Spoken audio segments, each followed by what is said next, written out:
He was a drunk, a snob, and according to Lieutenant Buck Compton, just a prick.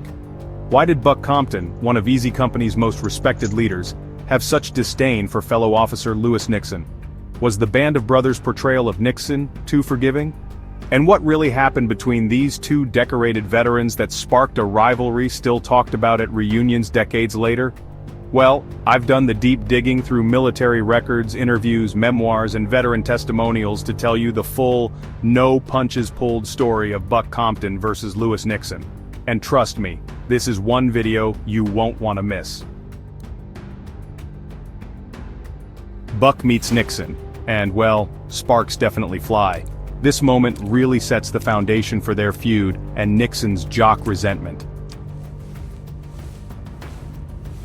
Here's where it gets interesting. A clash of values, you know, gentleman versus lush. Their personalities couldn't have been more different, and Nixon didn't hold back when it came to disrespecting Compton's service. The physical fitness officer punishment. Imagine being punished for being fit? What makes a leader? Is it the authority that comes with a shiny badge and a crisp salute, or is it something deeper, something earned, not given? In the chaos of war, when lives hang in the balance, the answer isn't always clear. For the men of Easy Company, leadership wasn't just about following orders, it was about trust, respect, and the willingness to stand shoulder to shoulder, no matter the rank. Is it rank or respect? Does a leader command loyalty because of the stripes on their sleeve, or because they've proven themselves in the mud and blood of the front lines? In the world of Easy Company, these questions weren't just theoretical, they played out every day, in every foxhole and every firefight. Unlike many officers who kept a clear line between themselves and the men, Buck Compton blurred it. He didn't see himself as above the men he led. Instead, he saw himself as one of them, sharing their hardships, their fears, and their hopes. Buck's approach was different, and it didn't go unnoticed. He gambled with them, cracked jokes, and led from the front.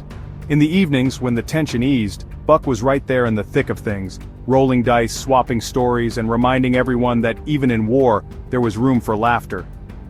This camaraderie built a bond that went far beyond the chain of command. Joe Toye and Bill Guarnere weren't just soldiers under his command, they were his friends.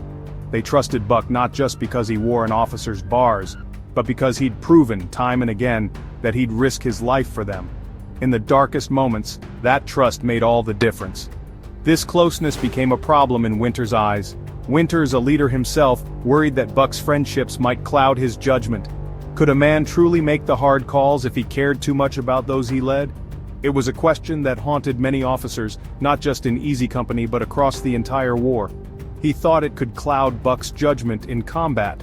Buck disagreed. He believed that knowing his men, really knowing them, made him a better leader, not a weaker one. But Lewis Nixon? Nixon saw things differently. He probably saw it as yet another reason to dismiss Compton. Nixon valued intellect, strategy, and a certain professional distance. To him, leadership was about making tough decisions, not making friends. Status and intellect mattered more to Nixon than camaraderie in the trenches. He respected those who could outthink the enemy, who could keep their emotions in check. For Nixon, the bonds Buck forged with his men seemed almost reckless. But for the men who fought beside Buck Compton, that bond was everything. It was the reason they followed him into battle, the reason they trusted him with their lives. And it's exactly why, decades later, Compton is still remembered as one of the most beloved officers in Easy Company history, a leader who was, above all, one of their own. What does it take to break a man? During the brutal fighting in Bastogne, Compton watched in horror as his friends Toye and Guarnere had their legs blown off. Soon after, he was evacuated, officially for trench foot, though whispers of battle fatigue followed. Nixon, never missing a chance to throw shade, later called Buck a coward at a reunion, but the facts say otherwise. Buck had seen too much, cared too deeply, and was still carrying the burden decades later. As Don Malarkey famously asked Nixon, "How many silver stars do you have?" Buck might have broken emotionally, but only because he gave everything for his men. That's not cowardice, that's humanity. How did a deeply flawed, often overlooked figure become one of the most memorable stars of Band of Brothers? Lewis Nixon's story is a fascinating puzzle. He wasn't a typical war hero, nor was he always at the center of the action. Yet somehow, He left a lasting impression on viewers and became a fan favorite. So, what made Nixon's presence in the series so significant, and why did his character resonate so deeply with audiences? The answer in many ways lies with Richard Winters. Winters wasn't just Nixon's commanding officer, he was his closest confidant and friend throughout the war. Their bond was forged in the chaos of battle and the quiet moments in between, and it shaped both men's experiences in profound ways. When historian Stephen Ambrose set out to write Band of Brothers, he relied heavily on Winters' memories and perspective. Winters became Ambrose's primary source, and through his eyes, Nixon's story was brought to life. Nixon wasn't just a supporting character, he was a vital part of Winters' journey, and by extension, the story Ambrose wanted to tell. Through Winters' lens, Nixon emerged as smart, composed, and fiercely loyal. He was the man Winters trusted most, the one he could confide in when the weight of command became overwhelming. Their friendship offered a rare glimpse of vulnerability and humanity amid the brutality of war, and to be fair, Nixon truly was all those things. He was a skilled intelligence officer, respected by many for his sharp mind and quick thinking under pressure. Nixon made 3 dangerous combat jumps with easy company, each one a test of courage and resolve. On one occasion he sprinted 3 miles under enemy fire to deliver critical intelligence to command, a feat that could have easily cost him his life, but instead helped save others. Yet, despite these acts of bravery, many other veterans barely mention Nixon in their own accounts.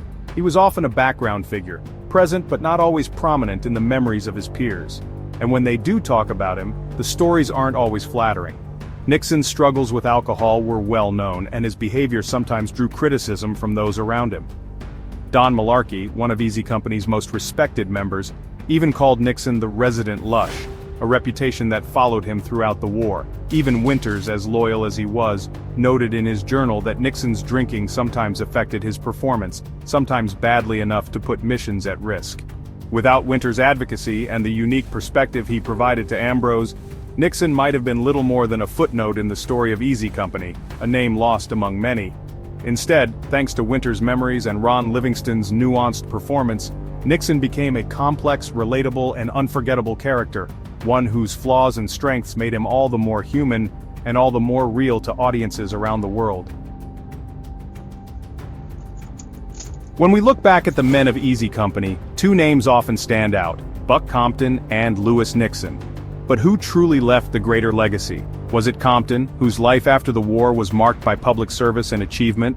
Or Nixon, whose story is more complex, tinged with both brilliance and tragedy?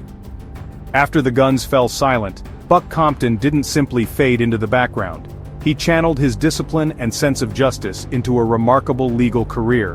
Rising through the ranks, he became a respected prosecutor, known for his sharp mind and unwavering integrity. His dedication to the law was matched only by his commitment to fairness, and he quickly earned a reputation as someone who could be trusted to do what was right, no matter the cost. One of the most defining moments of his career came when he helped prosecute Sirhan Sirhan, the man responsible for assassinating Robert F. Kennedy. This high-profile case thrust Compton into the national spotlight, and he handled the pressure with the same calm resolve he'd shown on the battlefield. His role in this historic trial cemented his status as a figure of justice and moral clarity in a turbulent era.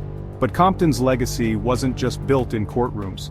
His military service, marked by courage and leadership, continued to inspire those who served with him. He remained deeply connected to his fellow veterans, attending reunions, supporting causes, and always carrying himself with humility. For both veterans and civilians, Compton became a symbol of honor, resilience, and the quiet strength that defines true heroes. Nixon's path, however, was very different. After the war, Lewis Nixon returned to his family's business, stepping away from the limelight. He never married, and his post-war years were marked by a private struggle with alcoholism, a battle that many veterans faced, but few spoke about openly. Nixon's brilliance as an officer was undeniable, but in civilian life, he seemed to drift, haunted by memories, and unable to find the same sense of purpose he'd known during the war. Richard Winters, his closest friend and commanding officer, once said that Nixon was the best combat officer he ever worked with. Nixon's tactical mind and coolness under fire saved lives and shaped the course of Easy Company's journey. Yet, this high praise stood in sharp contrast to the opinions of many other veterans, who saw Nixon as distant, troubled, and difficult to understand. His legacy, therefore, is one of complexity, admired by a few, but never fully embraced by the many. In the end, Nixon's story is one of quiet endurance. He was a man who carried the weight of war long after the fighting stopped, respected by those who truly knew him, but often misunderstood by the world around him. His legacy is a reminder that not all heroes find peace, and that some battles continue long after the war is over. Buck Compton, on the other hand, was the man the company would follow anywhere, a leader in war and in peace whose legacy endures not just in history books, but in the hearts of all who knew him. If you found this deep dive into Buck Compton and Lewis Nixon compelling, check out our next video where we break down the real story of Herbert Sobel, the officer everyone hated but maybe, just maybe, we've misunderstood. Click here to watch now, and don't forget to subscribe for more truth behind the Band of Brothers.